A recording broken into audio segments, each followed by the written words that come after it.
zakaba yagera mu wa Karabag no gihe cy'isaha imwe iminota 45 Pafos ikwakira umugwi wa Villarreal igihe cy'isaha imwe iminota 45 Manchester City wakira umugwi wa Borussia Dortmund urukino rukomeye cyane Inter Milan wakira umugwi wa Kairat Almaty igihe cy'isaha 4 z'ijoro Club Brugge yakira FC Barcelona Benfica ikina umugwi wa Bayern Leverkusen Olympique de Marseille wakira umugwi wa Atalanta Ajax d'Amsterdam wakira umugwi wa Galatasaray nayo umugwi wa Newcastle wakira umugwi wa Athletic Club Bilbao ngaha kwa Barcelona Club Brugge ubona gute super imigwi yo muri Belgique yabaye imaze gihe iyi equipe nibanahuye umwaka uheze buri Club Brugge barakinye Barca yabatsinze mugabo hariyo match imwe babagoye n'imigwi iba ikubagana iyi migwi yo muri Belgique mugabo ico bashobora kugira nka surprise imbere ya Barcelona no kuba kubaganira nyene sino iyi ni victoire iri obligé kuri FC Barcelona ata condition nimwe irimwo Brugge iri muhira Barca nivyo irafisa abakinyi buze muga twabonye ko ça peut marcher muri weekend avec iriya defense yabo bakayigwaza kuri ya nyene ariko Casado akiyongera akaza mu mwanya wa De Jong akaza mu mwanya wa Pedri none Fermin Lopez nawe akaza nk'umu playmaker bagaca bagerageza rero gukinisha Lamine Yamal ntuzenya Ferran Torres uno munsi nditeze ko umuntu nka Lewandowski nawe agira debut ziwe nk'umuntu yavuye mu mvune muri FC Barcelona na kandi ka kunguko baba bagize kugarura umuntu nka Lewandowski mbona Barcelona bari oblige gutsinda none simbona yuko mu mamaci ngaha yugutakaza arimwo baba bakoze ikosa ridasanzwe wibuka ko Barca yoyo muyifise 9-9 yo ntirimo imaze gutsindwa na Paris Saint-Germain ushobora gusigura ko watsinzwe n'uwo muri ku rwego rumwe ni FC Barcelona na Paris Saint-Germain sawa mugabo rekipera iriya defete wagize kwa Paruri muhira yisubirize déplacement ze kujya kwa Club Brugge ushobore kugira iyo victoire niyo nzira nziza Barcelona bashaka kwizera kwa avance noneho bafise amahigwamo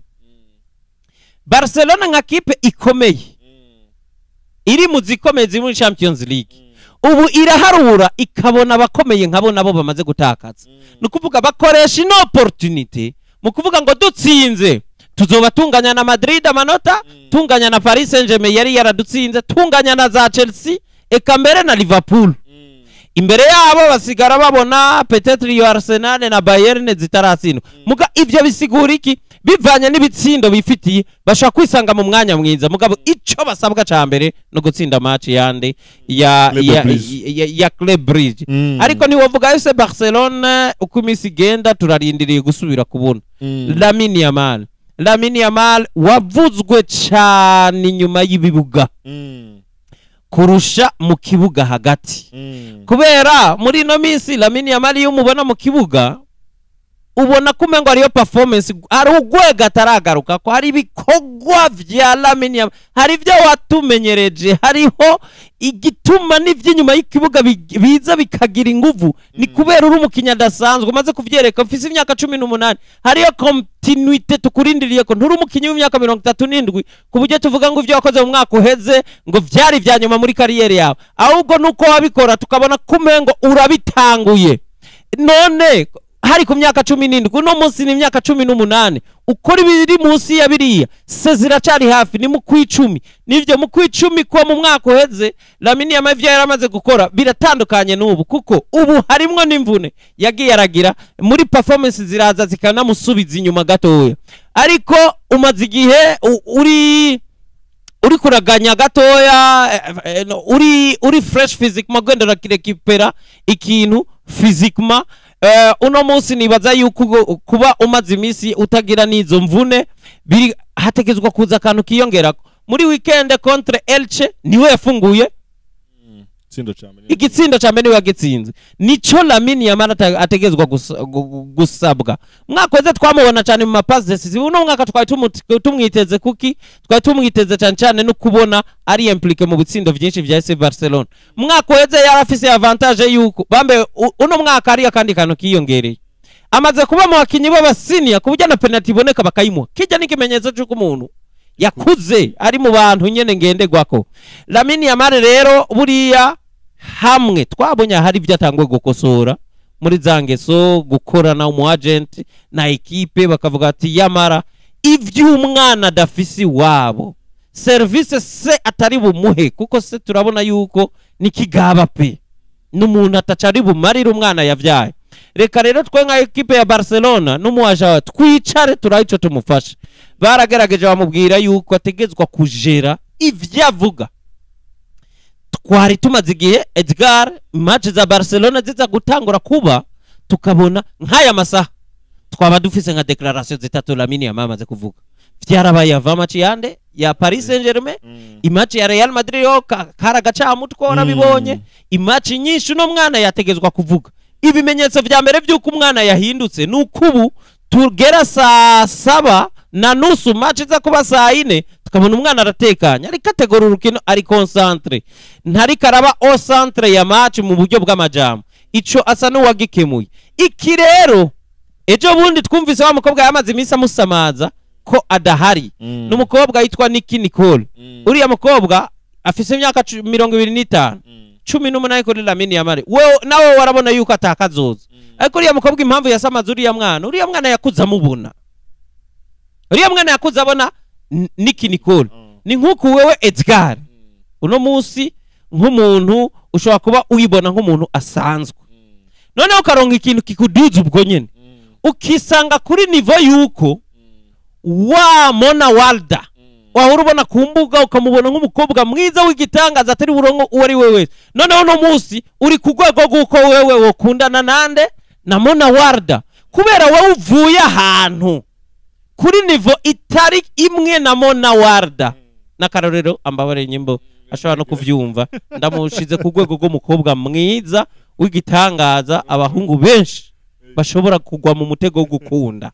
Urumva ugasanga rero wewe waduze kuri yo uri nka Lamine Yamal. Nicky Nicole ni wanazanye umwanya wande wa Mona Walda. Icambere wewe wumva umukobwa wamenye umustare wo utari umustare ana peut-être hari naho kuri Lamine Yamal urumva uriyo mukobwa aranamusumba. Ikosa rya mbere kakora no kumva yuko bitari bunyegere.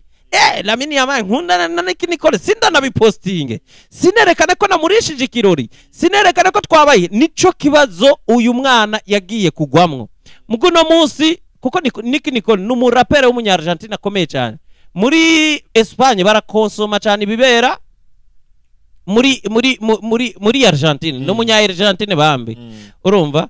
barakonsoma ibibera muri Argentine yamurusha ubustare umukobwa kuri birthday yakari yagahungu yagakubise imodoka ya Ferrari nshasha ivuye mu mafaranga y'umwana w'umukobwa urumva n'umuntu adasanzwe. Rero uno munsi yaragize imana kuko yamusamaza cyane bamaze kugirane bamaze gutandukana. Ejo bundi n'umukobwa ejo bundi ujya mukobwa yaramaze gutangaza baravuga yuko bamaze no kuvana. Umwana akubwira ko hageze igihe acegwa muri entraînement Flick akazabona uriya mukobwa niwo mutondanye. Umva ico kintu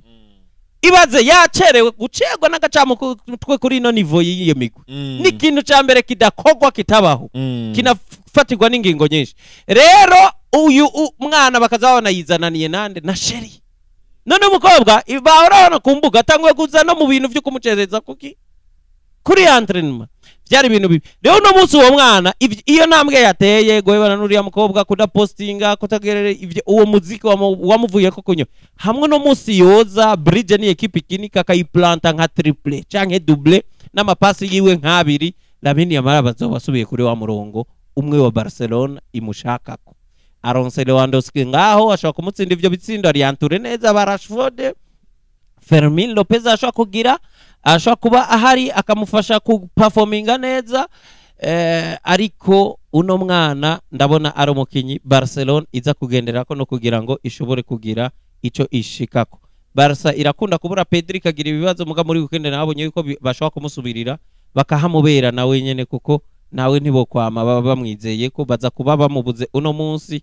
Ariko Barcelona barakeneye intsinzi nubwo bagwaje abakinyi benshi ko nindiya ko bakira ariko abahari bayobowe na Lamine Yamal ni wenda mfata nk'umuyobozi ifo kubagira ikintu bakora. nuko ni FC Barcelona za ko yagendeye mu gihugu c'ububirigi bakinywa amazina basa n'abamaze gushikayo ibintu bimeze neza imyiteguro irarimbanije cyane baza ko bagendeye mu wa Club Brugge igihe c'isaha zine z'ijoro izi nkino zoshobora kuzisanga ku mashene ya Canal Plus amasana ameze neza cyane ige yababwiye ukuntu baza kuzikurikirana gusa yindi match mbona iryoshe ni match ya Newcastle na Atletico Bilbao Bilbao tameze neza mu misi heze mugabo iri oblige ijana kujana kugira gutanga akazi kwa Newcastle iri favori ku bwanje kubera ko ni equipe yo muri Premier League zo biri muhira izi gukoresha n'ikibuga cyabo neza ariko nakamaci karyusha yabanye no vuga uti hariho ibintu by'ukurabira hafi hatariho izi match zindi zishobora kudusamaza iyo yari match y'ukuraba iyindi match ya Dortmund na Manchester City victoire ya City irakenewe ntibaratsindwa mugabo baramaze kunganiriza hariya kwa Monaco Erling Haaland atahagarikwa ararindiriwe face a in equipe ya Javamo ya Dortmund aramaze kuyitsinda kuko sijyame baza bahuye mugabo ni goal machine arazi ko Harry Kane ku munsi wejo ntiyaronse igitsindo na kimwe Mbappe bahiganwa nibo bantu bahagaranye kuri classement ashobora gukoresha match y'uno munsi akubisemwe triple aca baja hejuru kuri classement y'abatsinda kabatera niyo ntambwe ni avantage afise kuko abo bakinana ejo bari bafise aba adversaire baremereye cyane batoroshe kufa kubona mu igitsindo ya ni Manchester City ni Pep Guardiola za kuba yamanukanye basore biwe ndavuga ba Erling Haaland ba Cheki bose bahari Donnarumma nk'umunyezamu ariko aramufasha mwaka kanya ni nayo avantage yagize kuko nk'abashiriki bari Etihad Stadium baza ko ari mu rugo bashiriki bari bamaze igihe bagwaye ubu baragarutse kandi bameze neza cyane ba Aitonori bameze neza Shiriki yavuze ati nta kintu kiryoshe nko gukina inyuma ya Erling Haaland naho umuha umupira uhumirije we wamenye ukuntu ushikana mu igori ya uno ni goal machine Erling Haaland ariko atsinda ibitsindo byinshi mwino seza ariko afasha umugwi wa Manchester City ukwitwara neza mu rundi rukino n'umugwi wa Karabag wakira umugwi wa Chelsea gihe cy'isaha 1:45 abahungu ba Chelsea nibaza ngaha nta kosa ryo gukora super half kuri bakina na Karabag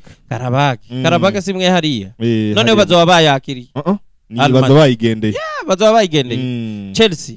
iyo wayigendeye rero hari akantu gashasha kazamo ugenda ibirometero birenga 10,000 baba kure gose babahungu ni nko kuja kuramutsa hapsa birakuvuna pe birakuvuna yes nuko Chelsea déplacement ni igoye kurusha urukino rugoye muka nk'ubu Chelsea yaba uvuga uti baza kugira baza kuba bayakiriye Stamford Bridge ino equipe ya Karabag Almaty byayi waharura ibitsindo bashobora gutsinda mugatwara abonye ko Madrid ishobora kugenda hari igakura ibitsindo 5 simwe bakina na Madrid bakina na Kairat Almaty iyi ni Karabag nayitiranije nibyo Karabag mugahani baza ko ni win impamvu nagaruka kuri aka Kairat Almaty kaza kuba kari kwa Inter de Milan urumva rero Inter ngaho karigorewe deja ntikishoboye kaza gushika karushe nta mahigwe kifitiye Olympique de Marseille hariya mu Faransa iza ko yakiri mu Atalanta naka match gashaka kumera neza cyane nubwo Atalanta Olympique de Marseille ariko Atalanta yasubiye keza ku rwego rumwe mugabo nta muntu numwe yo kwicara ngo asamare ngo arikarakara ariko Atalanta yasubiye tuzoraba highlight tuzovuga ibyo twabonye muri ya minota nka 10 iba yaranze ivyagiye mu rukino yes nitwisangiza jambo super half mu kanya duhave dutanga kanya ko bari hafi y'inyakira amajwi zawo ndetse n'abari kuri Buja TV tubabe tubakira kugira ngo naho bagice bashikirize yari bahenaje wari impaye iri kwiye minota 10 dusigaranye duhave tubakira kugira ngo bahave batuyagira bagice bashikirize kuganiro ciza anuvuga ati twabashikirije aha ariko super half ejo watanze prediction ano munsi ntugene utabaye prediction yego Dispatalo Namahoro amahoro muri bande merereye he Banyita Miranye bagara François ngabo kizingo muyabuge ntereranyo yanyu François Asinyeranyo kimwa dusosangure neza kwe gusa Madrid yanze asa iti yarankoreye ko Madrid yatashe yikoreye amaboko no munsi ya Madrid